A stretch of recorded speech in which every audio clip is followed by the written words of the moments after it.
Well, the first church I got involved with was, it was okay, but they wanted me to move into this community living and start to control my life. And I said, that doesn't seem like God to me. I mean, He just gave me a really great apartment. Like, why would He want me to give up everything and live in this place with all these people? And so it turned out to be kind of a cult. It was a cult, and I ran out of there. It's a Christian cult in Santa Monica.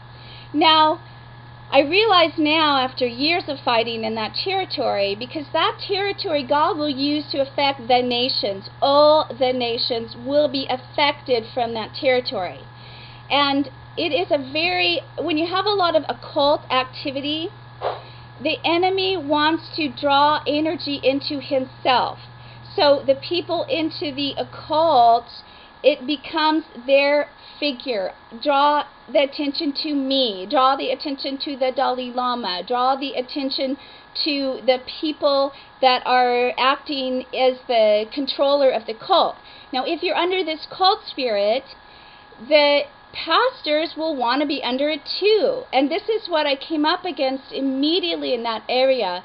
It was like me, my church, my thing, my way, and they forgot that there was like a whole world out there. A cult is when they say, you do it my way, or there is no way.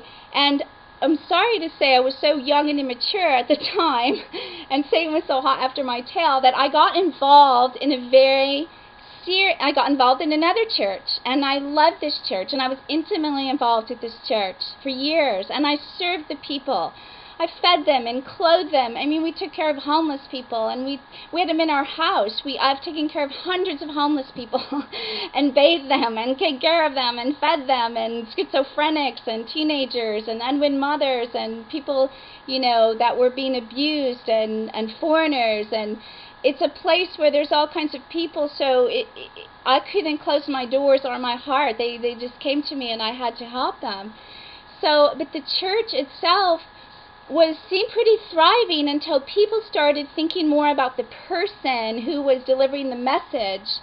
And I have when I said I would stand in the gap of the nation, I said, this was kind of immature at the time, but it was my heart. I just said, God, all the wrath of the enemy, or all the wrath that's going on the children, I said, put it on me. I'll take all of it for the nation, because I want them to be protected. And I got a very severe ear illness after that, which, of course, I believe it was radiated from the enemy, and when it's God's time, He will deliver me completely of this ailment. But in that weakness, God has given me many revelations, and I've lost my hearing in 1 year, which caused me, and I was in a lot of pain, so I just turned off everything.